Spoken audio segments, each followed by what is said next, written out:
नालायक बेटा हर पिता के पास होना चाहिए। 60 साल के रमेश जी ने अपने बड़े बेटे से फोन पर कहा, बेटा हमारा एक्सीडेंट हो गया है, मुझे ज्यादा चोट नहीं आई, पर तेरी माँ की हालत गंभीर है, कुछ पैसों की जरूरत है और तेरी माँ को खून चढ़ाना है।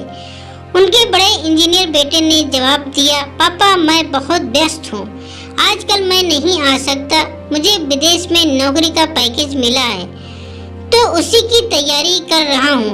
आपका भी तो यही सपना था और पैसों की तंगी भी चल रही है, पैसे की व्यवस्था आप खुद कर लीजिए, मैं बाद में दे दूंगा। उन्होंने अपने दूसरे डॉक्टर बेटे को फोन किया तो उसने भी आने से मना कर दिया, उसे अपनी ससुराल की शादी में जाना था। हाँ इतना जरूर कहा कि पैसों की चिंता मत कीजिए, मैं भिजवा दूंगा। यह अलग बात है कि उसने कभी पैसे नहीं भिजवाए। उन्होंने बहुत मायूसी से फोन रखकर कहा, अब उस नालायक को फोन करके क्या फायदा, जब ये दो लायक बेटे कुछ नहीं कर रहे हैं तो वो नालायक क्या कर लेगा। उन्होंने सोचा और बोझिल कदमों से अस्पताल में अपनी पत्नी के पास पहुंचे और कुर्सी पर बैठ गए और पुरानी बातें याद आने लगी। रमेश जी स्कूल में शिक्षक थे, उनके 3 बेटे और 1 बेटी थी। बड़ा इंजीनियर और मंझला डॉक्टर था। दोनों की शादी बड़े घराने में हुई थी। दोनों अपनी पत्नियों के साथ अलग अलग शहरों में रहते थे। बेटी की शादी भी उन्होंने खूब धूमधाम से की थी। सबसे छोटा बेटा पढ़ाई में ध्यान नहीं लगा पाया। 11वीं के बाद उसने पढ़ाई छोड़ दी और घर में ही रहने लगा। कहता था मुझे नौकरी करने की जरूरत नहीं है, अपने माता पिता की सेवा करनी है। पर मास्टर साहब उससे बहुत नाराज रहते थे। उन्होंने उसका नाम नालायक रख दिया था। दोनों बड़े भाई पिता के आज्ञाकारी थे, पर वह गलत बात पर उनसे भी बहस कर बैठता था, इसलिए रमेश जी उसे पसंद नहीं करते थे। जब रमेश जी रिटायर हुए तो जमा पूंजी कुछ भी नहीं थी। सारी बचत दोनों बच्चों की उच्च शिक्षा और बेटी की शादी में खर्च हो गई थी। शहर में एक घर और गांव में थोड़ी सी जमीन थी। घर का खर्च उनके पेंशन से चल रहा था। रमेश जी को जब लगा कि छोटा बेटा सुधरने वाला नहीं तो उन्होंने बंटवारा कर दिया और उसके हिस्से की जमीन उसे देकर उसे गांव में ही रहने भेज दिया। हालांकि वह जाना नहीं चाहता था, पर पिता की जिद के आगे झुक गया और गांव में ही झोपड़ी बनाकर रहने लगा। रमेश जी तब से अपने दोनों होनहार और लायक बेटों की तारीफ किया करते। उनका सीना गर्व से चौड़ा हो जाता था, पर उस नालायक का नाम भी नहीं लेते थे।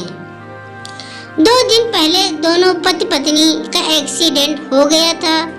वह अपनी पत्नी के साथ सरकारी अस्पताल में भर्ती थी।